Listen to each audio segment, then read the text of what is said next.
The ink in the Mont Blanc pen was worth more than most people's cars, but the signature it was about to scrawl was worth billions, and perhaps a few lives. Damien Moretti, the man they called the Architect, sat at the head of the table, his eyes cold, his hand steady. The room was silent, save for the hum of the air conditioning and the nervous breathing of the men around him. He lowered the nib to the paper. It was done. The merger of the century. Until a trembling hand placed a glass of water next to him, and a voice, barely audible, shattered the silence. "Don't sign this. Look at the date on page 4. Damien froze. He didn't look up. He didn't speak. He simply capped the pen. What happened next didn't just surprise everyone. It turned the entire criminal underworld of New York City upside down.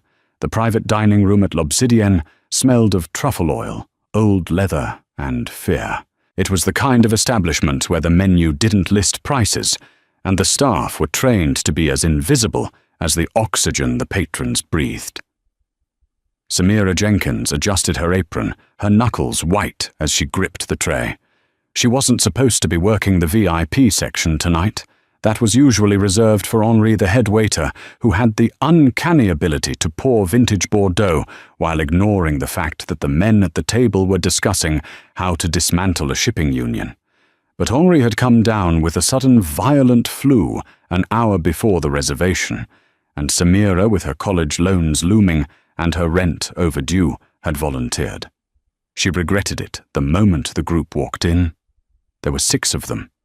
5 were dressed in suits that cost more than Samira's entire education. The 6th man, the one they all pivoted around, like planets orbiting a dark sun, was Damien Moretti. Samira knew the name. Everyone in the city knew the name, though it rarely appeared in the papers. When it did, it was usually buried in the business section under innocuous headlines like "Construction Magnate Expands Portfolio." But on the streets, in the whispers of the busboys and the late-night bodega clerks, Moretti was the Don of the East Coast. He was terrifyingly handsome in a sharp, angular way, dark hair, swept-back eyes the color of burnt espresso, and a jawline that looked like it could cut glass. "Wine," Damien said. He didn't look at the waiter. He was staring at the man across from him. "Of course, sir," Samira murmured. Her hands shook slightly as she uncorked the 1982 Waitress. Across from Damien sat Victor Cray. If Damien was a sleek panther, Cray was a hyena. He was older, heavier, with a smile that showed too many teeth. He was Moretti's rival, the head of the Port Authority racket, and tonight was supposed to be a peace treaty, a merger of interests.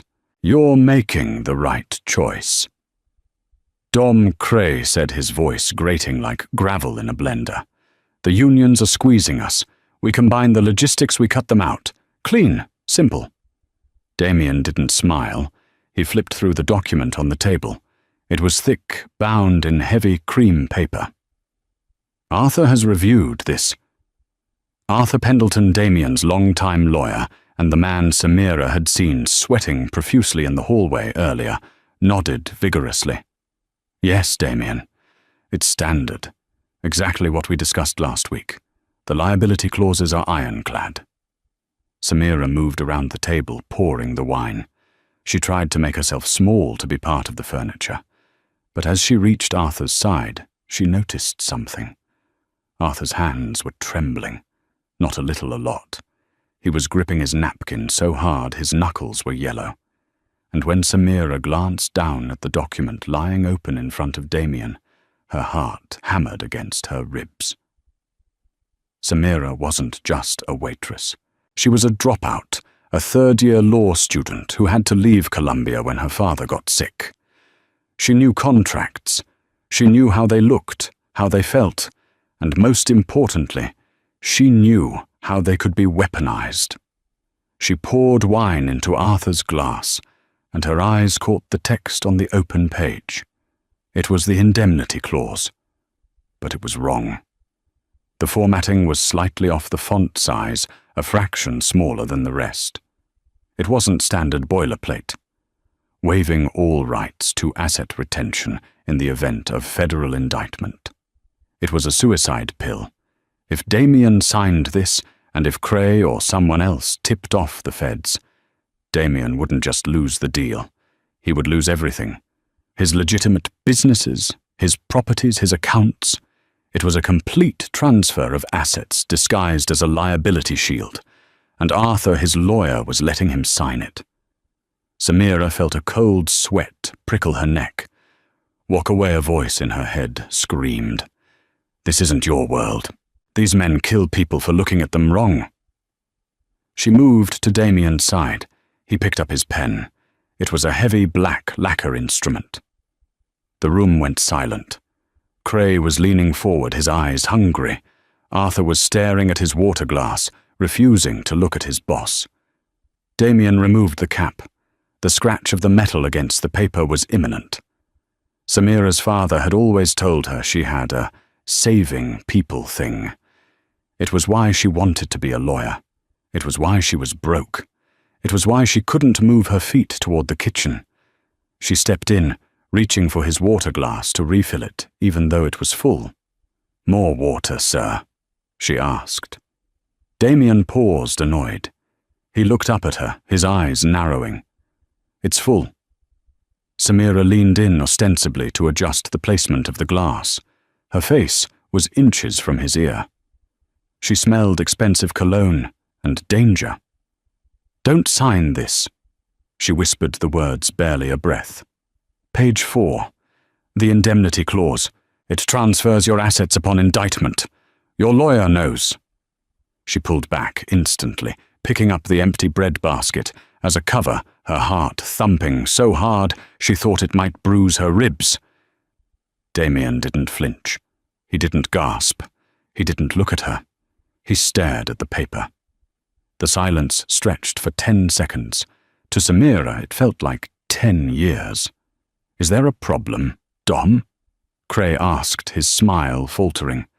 Pen run out of ink. Damien slowly put the cap back on the pen. The click was loud like a gunshot in a canyon. Arthur, Damien said softly. The lawyer jumped. Yes, Damien. Read page 4 for me. Out loud. The colour drained from Arthur Pendleton's face so fast he looked like a corpse that had been left out in the rain. Page 4, Arthur stammered. Damien, we've been over this. It's just the standard liability waive. Read it, Damien said. His voice hadn't raised a decibel, but the temperature in the room seemed to drop 20 degrees. If it's standard, you shouldn't have trouble reading it to our friend Victor here. Victor Cray's eyes darted from Damien to Arthur. The hunger in his face was replaced by a sharp, calculating wariness. He signaled to one of his guards standing by the door. Arthur's hands shook so badly he couldn't turn the page. Damien, please. I might have picked up the wrong draft. There were several versions. The wrong draft, Damien repeated. He stood up. The movement was fluid, graceful and terrifying. Damien Moretti was 6'3" of coiled muscle, and when he stood, he dominated the space. He picked up the contract and tossed it toward Cray. You think I'm stupid, Victor? Cray stood up his chair, scraping loudly against the floor. I don't know what you're talking about, Moretti. Your lawyer drafted it. With your ink, Damien countered. He looked at Arthur. How much did they pay you? Arthur, was it enough to cover the funeral costs? Arthur began to sob. Damien, they have my wife. They have Linda. Please, I didn't have a choice. There's always a choice, Damien said coldly.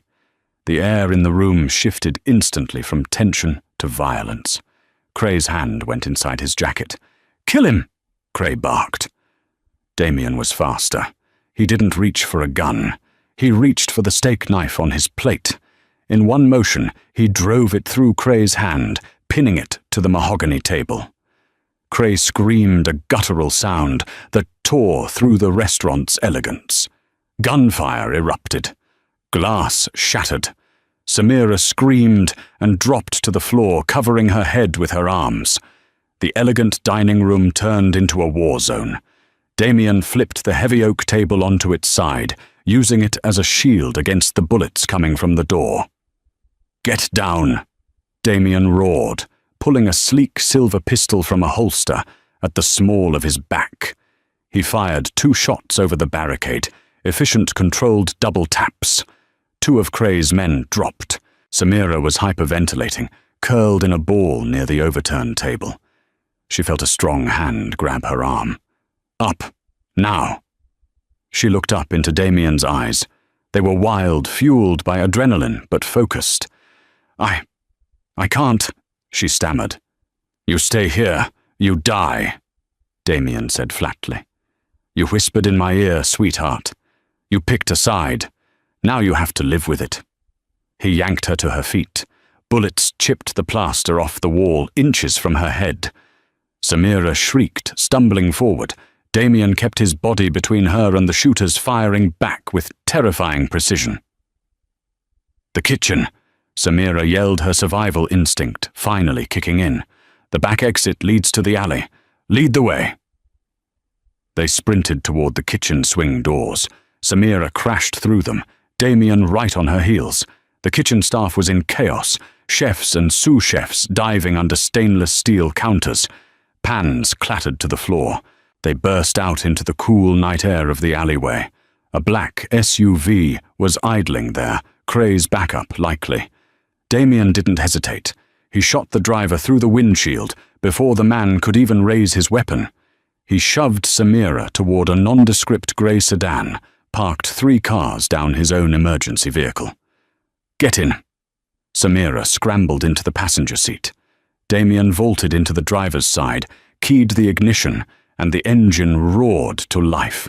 He slammed the car into reverse, spinning it 180 degrees with a screech of burning rubber, and floored it onto the main avenue. Samira gripped the dashboard, her breathing coming in jagged gasps. She looked at the man beside her. He was calm now, checking the mirrors, his gun resting on his lap. "Who are you?" Damien asked, not looking at her. "Waitresses don't know about indemnity clauses." "Samira," she managed to say. "Samira Jenkins. I was a law student." Damien glanced at her. A flicker of something, respect, perhaps, or curiosity crossed his face. "Well, Samira Jenkins," he said, taking a sharp turn that threw her against the door. "Congratulations, you just saved my life, and in doing so, you've effectively ended your own." "What? What do you mean?" "Cray saw you. His men saw you. You're not a waitress anymore, Samira. You're a liability to them and an asset to me. You can't go home. You can't go to your job. You belong to the game now." Samira stared out the window as the city lights blurred into streaks of neon. She thought of her apartment, her cat, her unpaid bills. All of it felt like a distant memory from a different life. "Where are we going?" she whispered. Damien accelerated, merging onto the highway, headed north away from the city. "To the only place safe enough to figure out how I'm going to kill Victor Cray without getting us both murdered first." The drive took 3 hours. They left the concrete sprawl of New York and headed deep into the Catskills. The silence in the car was heavy, broken only by the rhythmic thrum of the tires on the asphalt. Damien had tossed Samira's phone out the window 10 miles outside the city. "Trackers," he had said simply. Now they were pulling up a long, winding gravel driveway surrounded by dense pines. The house at the top wasn't a cabin. It was a fortress of glass and stone, cantilevered over a rushing creek. Damien killed the engine.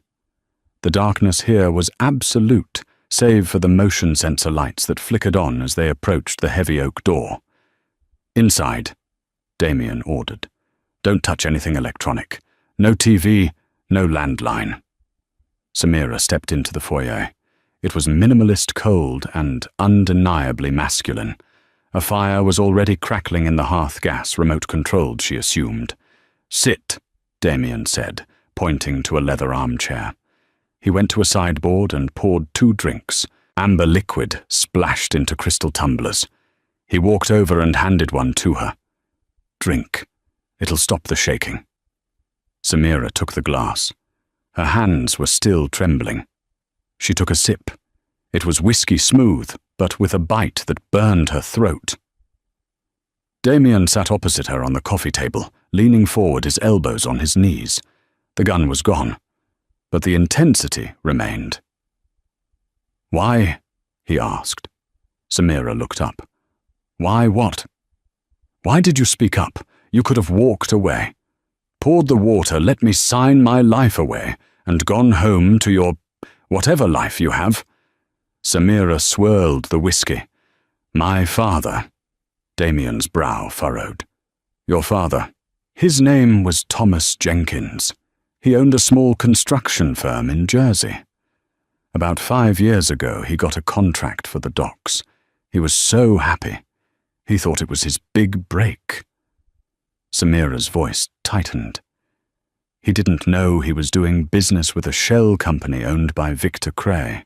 They buried a liability clause in his contract, just like the one tonight. When the EPA came down on them for dumping waste, the shell company dissolved, and the liability transferred to my dad. She looked Damien in the eye. He lost everything. The house, his pension, his reputation. He had a stroke 6 months later from the stress. He died in a state-run nursing home because we couldn't afford anything else. Damien watched her, his expression unreadable. "I recognized the wording," Samira continued. "It was the exact same phrasing. Federal indictment, asset retention. I couldn't watch him do it to someone else. Not even to you." Damien sat back. He looked at the ceiling, then back at her. "So, this is personal for you." "I guess it is," Samira said. "Good," Damien said. He stood up and walked to the window, looking out into the pitch-black woods. "Because Arthur Pendleton is going to tell Cray everything he knows about my operation to save his wife. By morning, my accounts will be frozen, my known associates will be targeted, and there will be a price on my head, the size of a small country's GDP." He turned back to her, a grim smile playing on his lips. "I need a lawyer, Samira. One who isn't in the pockets of the 5 families. One who has a grudge." Samira blinked. "You can't be serious. I didn't even pass the bar." "I don't need you to argue in court," Damien said, walking toward her. He stopped inches away, looking down at her. "I need you to find the loopholes in Cray's empire. You know his contracts. You know his shell games because you studied them for your father. I'm going to bring you the documents, the ones I've stolen over the years, but never had the time to decode.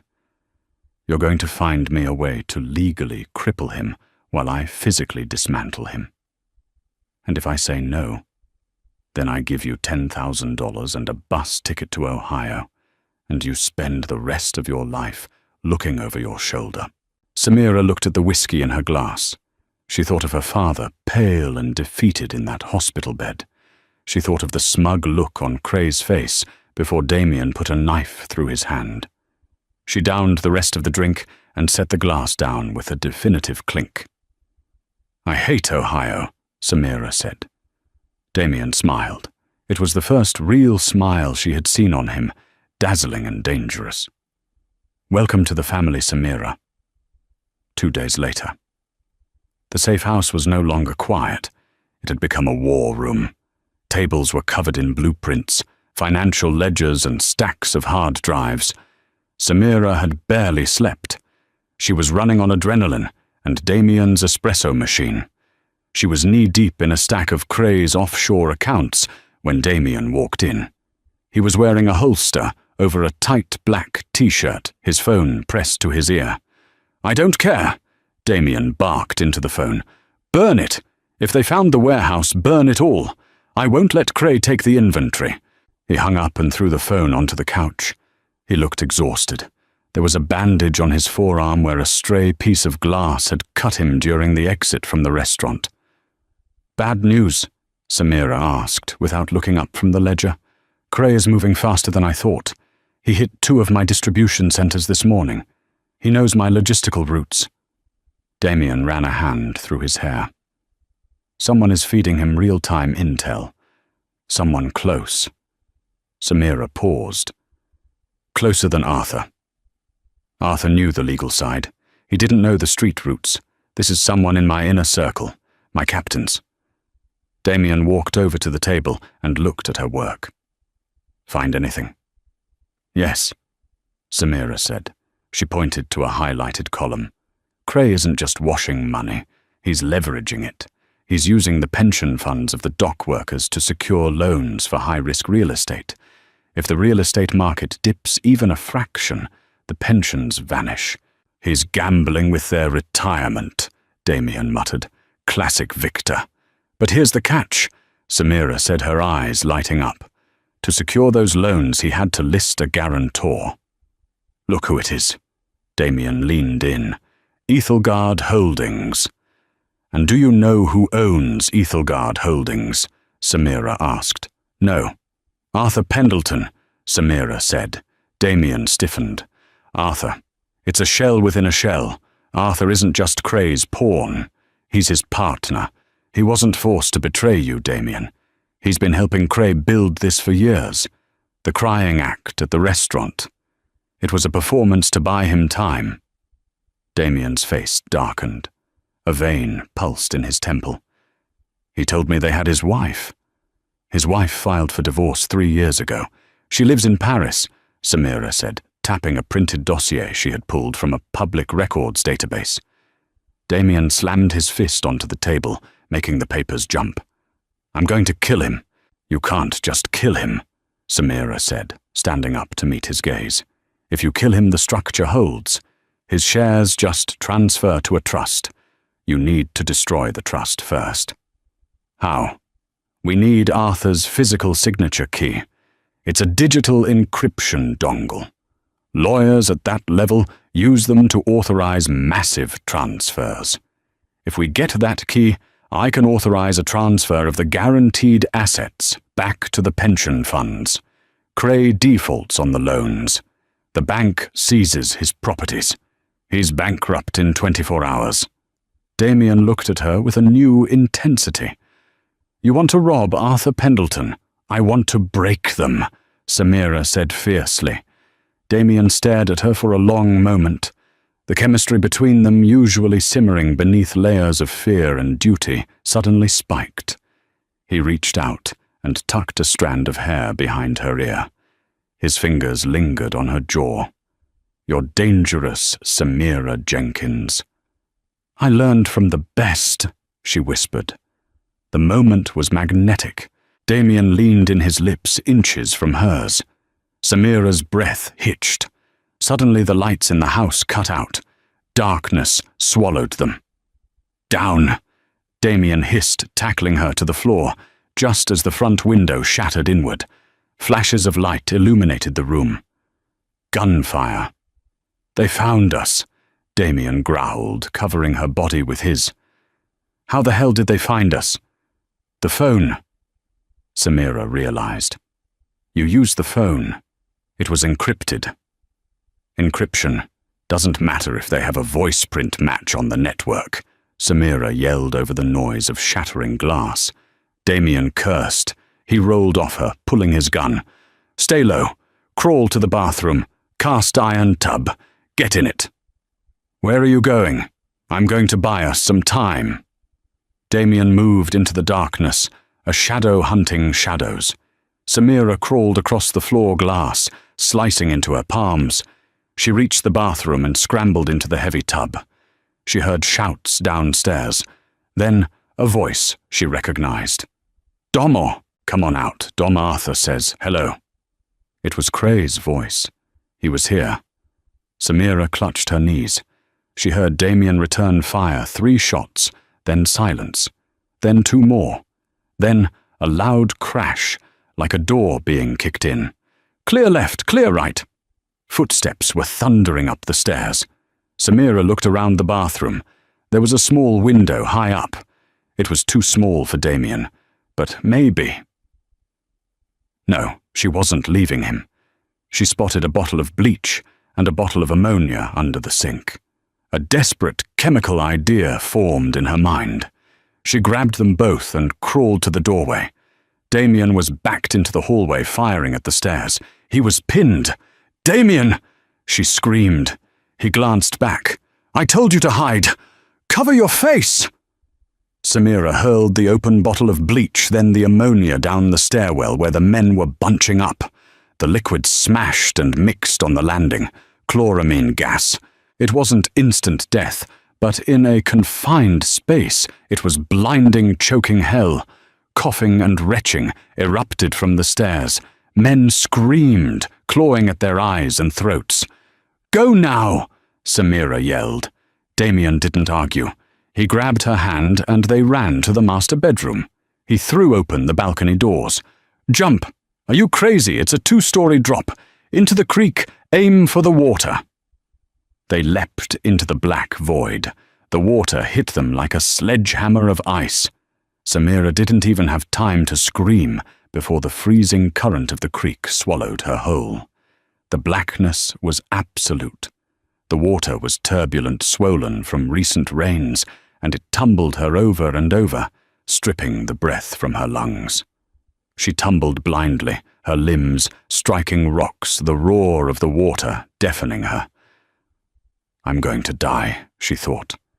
"I escaped the bullets just to drown in the dark." Then a hand clamped around her arm. It was like an iron vice. "Damien." He hauled her upward with strength that seemed impossible given the circumstances. They broke the surface together, gasping for air, only to be slapped in the face by the rushing water. "Kick!" Damien roared over the sound of the rapids. "Kick toward the bank!" Samira kicked. Her legs felt heavy, her jeans weighing her down like lead anchors. Damien didn't let go. He kept one arm around her waist, using his powerful legs to fight the current, steering them diagonally toward the muddy shoreline. They slammed into the bank.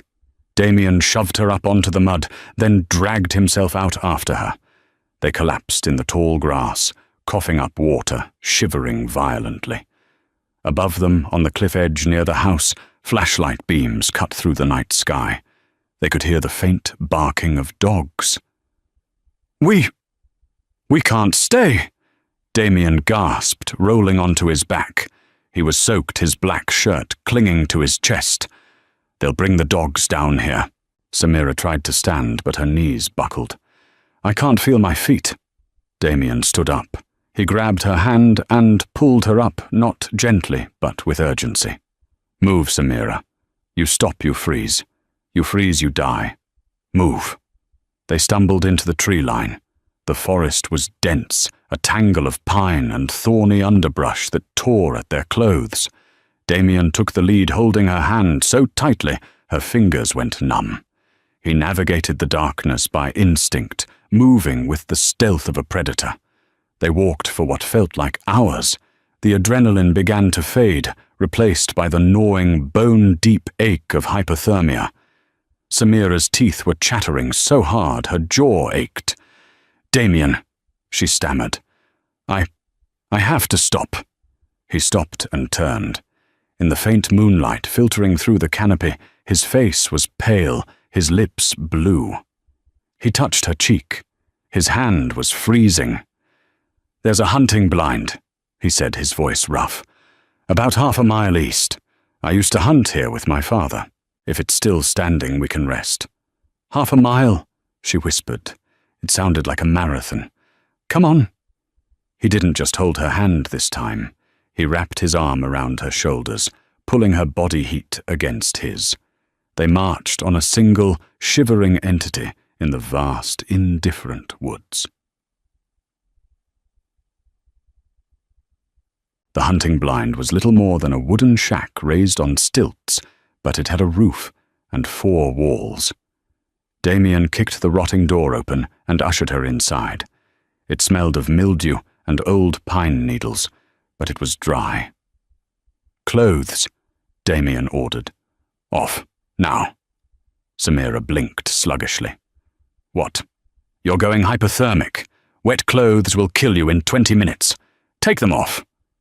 He was already stripping off his soaked shirt, revealing a torso mapped with scars, some old and faded, others fresh and pink. He unbuckled his belt. Under any other circumstances, Samira would have been mortified. Now she was just cold. Her fingers were too clumsy to work the buttons of her blouse. Damien saw her struggling. He knelt before her. "Let me." His hands were efficient, devoid of anything suggestive, yet the intimacy of it burned through the cold. He unbuttoned her shirt, peeled the wet fabric from her skin, and helped her out of her jeans. She stood shivering in her underwear, her skin covered in goosebumps.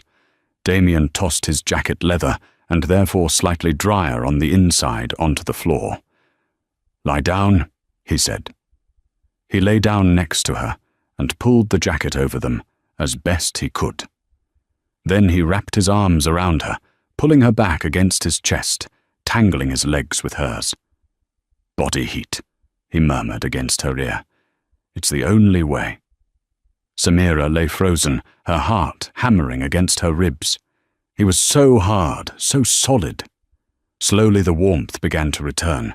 It started at her core and spread to her extremities. The shivering subsided into intermittent tremors. "You knew," Damien said softly into the darkness. "About the shell companies. You figured out Arthur's play in 2 days. It took me 10 years to build that empire, and you dissected it in 48 hours. "I told you," Samira whispered. "I learned from my dad's mistakes. You're wasted as a waitress, Samira, and you're wasted as a criminal," she retorted, emboldened by the returning warmth. "You wanted to sign that merger to get out, didn't you? Legitimize the business." Damien stiffened slightly. "The Moretti name has been soaked in blood for 3 generations. I wanted to be the one to wash it clean. That merger was the exit ramp. Construction, logistics, shipping, all legal. No more bodies. And Arthur stole that from you. He didn't just steal the money." Damien growled, his arm tightening around her waist. "He stole the redemption. He kept me in the mud." Samira turned in his arms so she was facing him. It was too dark to see his eyes clearly, but she could feel his breath on her face. "We can get it back," she said. "We get the key. We transfer the assets. You can still get out." "It's not about the money anymore," Damien said. "It's about making them pay. We can do both." Damien moved his hand up her back, his thumb tracing the line of her spine. The air in the tiny shack shifted. The danger outside felt 1,000,000 miles away. All that existed was the heat between them. "You should sleep," Damien said, though he didn't pull away. "I can't." He leaned in. His lips brushed hers, tentative at first, a question.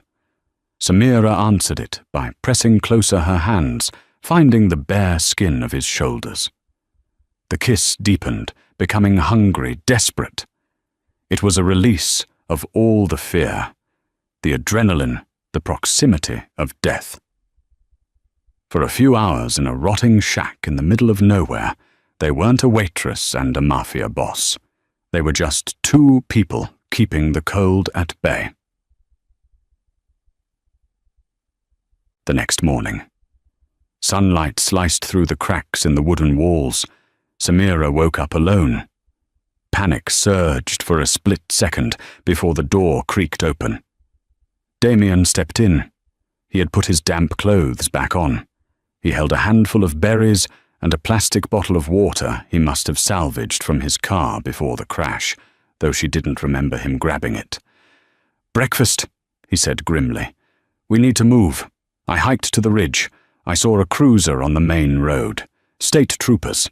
Cray has them on payroll." Samira dressed quickly, grimacing as the damp denim clung to her legs. "How do we get back to the city without a car?" We steal one, Damien said. There's a trailhead parking lot, 2 miles south. Hikers. Weekend warriors from the city. The hike was brutal, but the promise of revenge fueled them.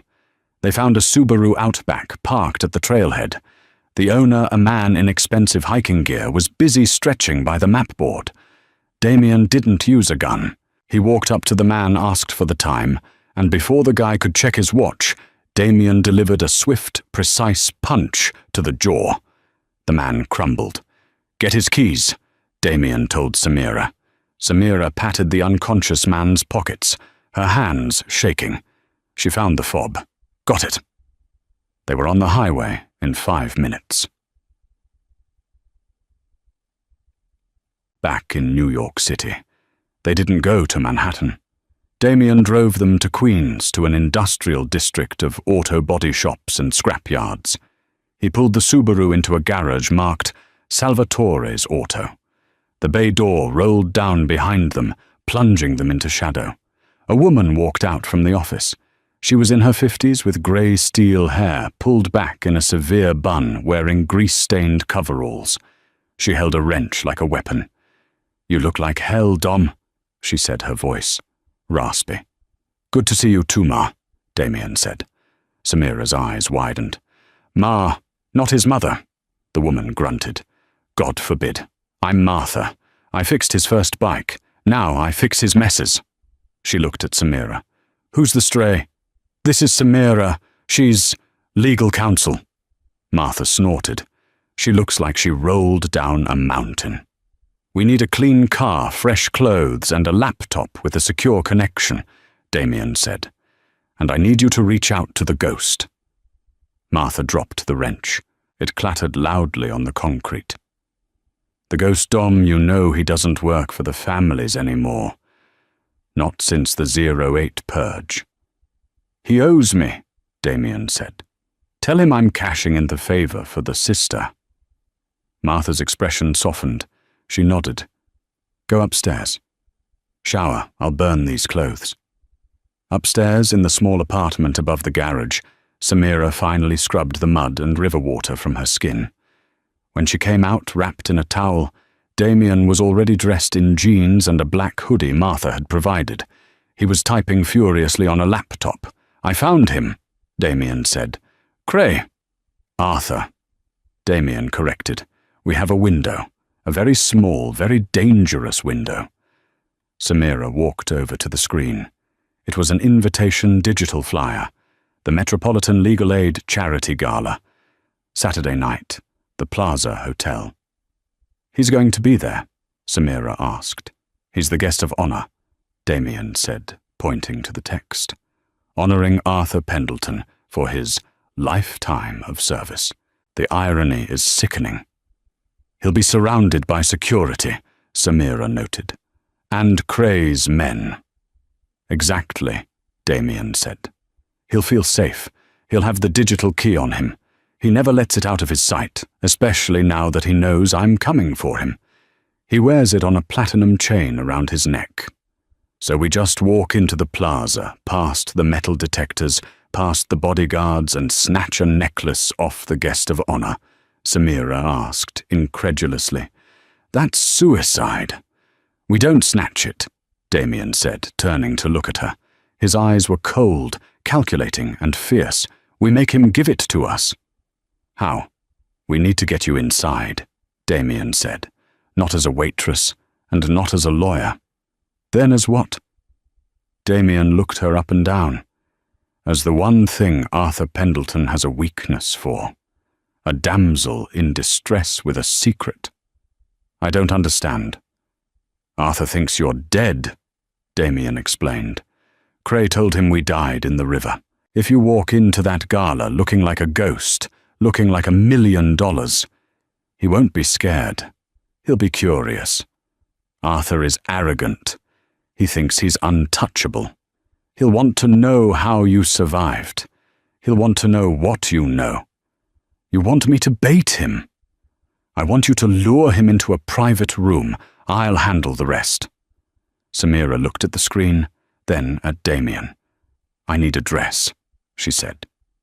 Damien smirked. Martha's already on it. And Damien. Yeah, if this goes south, she said, her voice steady. If we get caught, I won't let them take you, Damien vowed. I promise. Samira nodded. She was terrified, but beneath the fear was a strange, cold resolve. She wasn't the girl who dropped the tray anymore. She was the woman who poisoned a stairwell with mustard gas. Let's go crash a party, she said. The Plaza Hotel was a beacon of golden light against the New York night. Limousines lined the curb, depositing the city's elite senators, judges, tech moguls, and the predators who fed on them. Samira Jenkins stepped out of a hired town car. She didn't look like a waitress who scraped tips to pay rent. She looked like a weapon. Martha had outdone herself. The dress was a deep blood-red silk that clung to every curve backless and daring, with a slit that ran high up her thigh. Her hair was swept up in an elegant chignon, revealing the long line of her neck. But the most expensive thing she wore was her expression, absolute, icy confidence. She wore an earpiece, hidden by her hair. Radio check. Damien's voice came through clear and deep. He was close somewhere in the shadows of the service corridors, moving through the veins of the hotel. Loud and clear, Samira murmured, flashing a dazzling smile at the doorman as she handed him her invitation, forged, of course. She walked into the grand ballroom. The air smelled of expensive perfume and champagne. A string quartet played softly in the corner. Under the crystal chandeliers, hundreds of guests mingled. It didn't take long to find him. Arthur Pendleton stood near the ice sculpture, holding a glass of scotch. He looked flushed victorious. He was laughing at a joke made by a federal judge. Around his neck, visible just above the knot of his silk tie, was the platinum chain. Samira took a breath. Showtime. She grabbed a glass of champagne from a passing waiter and downed half of it to steady her nerves. Then she walked straight toward him.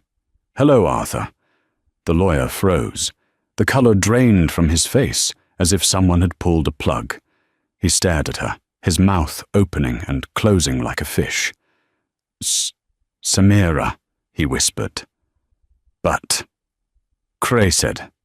Cray was wrong. Samira said, her voice smooth and loud enough for the judge to hear. "Aren't you going to introduce me to your friends?" Arthur's eyes darted around the room. He grabbed her elbow, his grip painful. "Excuse us, Judge.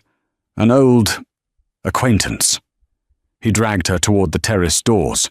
"You're supposed to be dead," he hissed, sweat beading on his upper lip. "If Cray sees you—" "I don't care about Cray," Samira lied. She leaned in close, letting her hand rest on his lapel, inches from the chain. "I care about the fact that I almost died for a deal I wasn't part of. I want in, Arthur. I know where the bodies are buried. I know about the shell companies. I want a payout, and then I disappear." Arthur narrowed his eyes. Greed warred with fear in his gaze. "You want money? 5 million. Wire transfer. Tonight. Or I walk over to that federal judge and tell him exactly how you leveraged the dock workers' pension fund." Arthur swallowed hard. I can't do that here." "Yes, you can. You have the key." She tapped his chest. "Let's go upstairs, to the VIP suite. We do the transfer, and you never see me again." Arthur hesitated. He looked at Cray, who was across the room, holding court with a group of union leaders. Cray hadn't seen her yet. "Fine," Arthur whispered. "Room 402. But if you try anything, I'll kill you myself." "Lead the way, counselor." As they walked toward the elevators, Samira tapped her ear twice. The signal. "He's moving. Room 402. "I'm already there," Damien's voice replied. The elevator ride was suffocating. Arthur stood in the corner, nervously checking his phone. Samira watched the numbers climb. Her heart was beating so hard, She thought the silk of her dress might vibrate. They reached the 4th floor. The hallway was empty. Arthur keyed into room 402, a lavish suite with a view of Central Park. He shoved Samira inside and locked the door. "You have some nerve," Arthur sneered, his fear turning into aggression now that they were alone. "Coming here. Do you know who you're messing with?" "I'm messing with a coward who sells out his clients," Samira said, dropping the act. She stood in the center of the room. Arthur laughed. "A coward, I'm rich, Samira, and you're just a loose end." He reached into his jacket, not for a phone, but for a snub-nosed revolver. "I'm not going to pay you," Arthur said, aiming the gun at her chest. "I'm going to fix Cray's mistake." Samira didn't flinch. She stared him down. "You really should check the room before you start making threats, Arthur." "What?" From the shadows of the heavy velvet curtains a figure emerged. Damien Moretti. He wore a black tactical suit, silent and terrifying. Arthur spun around, but he was too slow. Damien didn't shoot. He moved with the brutality of a sledgehammer. He kicked the gun out of Arthur's hand, the weapon skittering across the marble floor. Then he grabbed Arthur by the throat and slammed him against the wall. A painting crashed to the floor. "Hello, Arthur," Damien said, his voice a low rumble. "I believe you have something of mine." Arthur clawed at Damien's hand, gasping for air. "Dom, please." Damien ripped the platinum chain from Arthur's neck, breaking the clasp. He held the digital key up to the light. It was a small black USB drive with a biometric scanner. "Samira," Damien said, tossing the key to her. Samira caught it. She immediately went to the desk where a hotel computer was set up. She plugged the key in. "I need his thumbprint," Samira said, typing furiously. Damien dragged the sputtering lawyer over to the desk and slammed his hand down on the scanner. "Access granted," the computer chirped. "No," Arthur screamed. "You can't. Cray will kill me." "He's going to try," Damien said, calmly. "Samira, execute the protocol." Samira's fingers flew across the keyboard. She navigated the labyrinth of offshore accounts. She found the guarantee clauses. With 3 keystrokes, she initiated the clawback provision she had discovered in the cabin. Transferring assets to originating pension funds.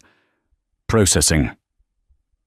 "Done," Samira said, letting out a breath she felt she'd been holding for days. "The money is gone, Arthur. The real estate leverage is gone.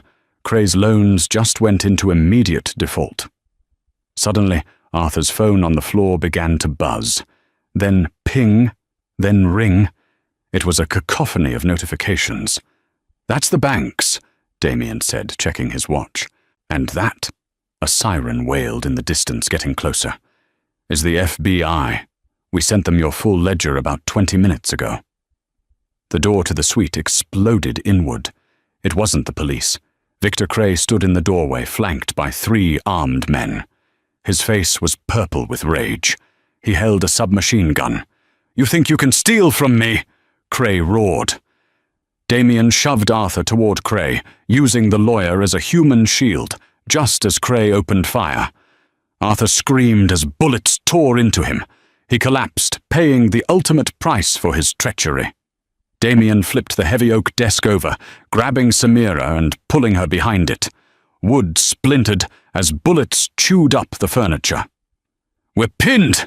Samira yelled, covering her head. "Not for long," Damien said. He pulled a flashbang grenade from his belt, a gift from Martha's inventory. "Cover your ears." He pulled the pin and lobbed it over the desk. Bang! A blinding white light and a deafening boom filled the room. Cray's men screamed, blinded and disoriented. Damien surged over the desk, his pistol in hand. Pop! Pop! Pop! 3 precise shots. Cray's bodyguards dropped. Only Victor Cray was left stumbling, rubbing his eyes, swinging his gun wildly. Damien walked up to him and kicked the weapon away. He grabbed Cray by the lapels of his tuxedo and dragged him to the open balcony doors. The cold wind whipped into the room. Below, the red and blue lights of police cruisers were flooding the entrance of the hotel. "You hear that, Victor?" Damien whispered. "That's the sound of your empire ending." "You can't prove anything." Cray spat blood on his teeth. "I own this city." "You own nothing," Samira said, stepping out onto the balcony beside Damien. She held up the digital key. "I just wired your entire liquidity to a charity for displaced families. You're broke, Victor." Cray's eyes bulged. You bitch!" He lunged at her. Damien intercepted him. He didn't throw him off the balcony. That was too easy. Instead, he swept Cray's legs out from under him and pinned him to the floor knee on his chest. "I'm not going to kill you," Damien said, his voice cold as ice. "Death is too quick. You're going to go to prison, Victor. And in general population, a broke boss is just a target." The door to the suite burst open again. "FBI, drop your weapons!" Damien raised his hands slowly. He looked at Samira. "Trust me," he mouthed. 6 months later, the courtroom was packed. The trial of Victor Cray had been the media event of the decade. The evidence was overwhelming: ledgers, emails, and the testimony of a certain anonymous whistleblower who had dismantled the financial structure from the inside. When the verdict was read, guilty on all counts, including racketeering, money laundering, and conspiracy to commit murder, the gallery erupted. Victor Cray, looking 10 years older and 50 pounds lighter, was led away in shackles. He looked at the back of the room, searching for someone. But Damien Moretti wasn't there. Samira sat at a corner table in a small, sun-drenched cafe in Paris. She was reading the New York Times on her tablet. A small smile played on her lips as she read the headline, "Cray Empire Collapses, the End of an Era." She took a sip of her espresso. She looked different now. Her hair was cut in a chic bob, and she wore a tailored cream suit. She looked like a woman who owned her own destiny. "Is the coffee to your liking?" The voice came from behind her. Deep. Familiar. Samira didn't turn. "It's good. But the water service is terrible." Damien walked around the table and sat opposite her. He wore a casual leather jacket and sunglasses. He looked younger, the weight of the family business lifted from his shoulders. "I heard the verdict," he said. "Justice is served," Samira replied. "And Arthur, his estate was liquidated. His wife got what was left, which wasn't much. The rest went to the pension fund reimbursement." Damien nodded. He reached into his jacket pocket and pulled out a small velvet box. He slid it across the table. Samira raised an eyebrow. "What is this A payout?" "Open it." She opened the box. Inside wasn't a ring. It was a key, an old-fashioned heavy iron key. "What does this open?" she asked. "A building in Brooklyn," Damien said. "It used to be a warehouse where my grandfather ran numbers. I bought it back, legitimately." "And what do you plan to do with an old warehouse?" "I'm not doing anything with it," Damien said. "We are." He leaned forward, taking his sunglasses off. His dark eyes locked onto hers. "I'm done with the life, Samira. Cray is gone. The other families are scrambling for scraps. I'm out. I have enough money stashed away to start over. Real estate, legal development, the architect, for real this time." "And where do I fit in?" Samira asked, her heart beating faster. "I need a partner," Damien said. "Someone who reads the fine print. Someone who saves me from signing the wrong papers. Someone who isn't afraid to burn the house down to save the people inside." He reached across the table and took her hand. "Jenkins and Moretti," he said. "Or Moretti and Jenkins. We can argue about the billing order." Samira looked at the key, then at the man who had dragged her into hell and walked her back out. She thought about the adrenaline, the fear, and the undeniable connection that had forged them into something new. She closed her hand around the key. "Jenkins and Moretti," she corrected. "And I get the corner office." Damien smiled, that rare, dazzling smile that made the rest of the world disappear. "Deal." They sat there in the Parisian sunlight, two survivors who had rewritten their own contracts. The waiter came by to refill their water. "More water, madam." Samira looked at the glass, then at Damien and laughed. "Yes," she said, "but check the bottle first." Damien laughed with her a free, genuine sound. He picked up the check. He didn't need to look at the total. He just signed his name, Damien Moretti. And for the first time in his life, the signature didn't cost him a thing. And that is the incredible story of how one waitress with a sharp eye and a brave heart took down the biggest crime lord in the city.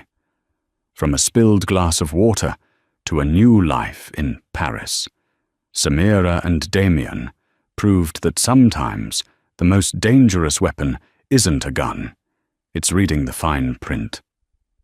What did you think of Samira's transformation? Would you have had the courage to whisper in the boss's ear? Let me know in the comments below.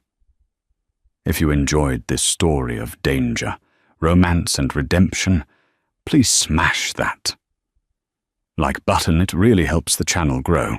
And don't forget to subscribe and ring the notification bell so you never miss a new story. We have a thriller coming up next week that you won't believe. Thanks for watching, and remember, always read the contract before you sign.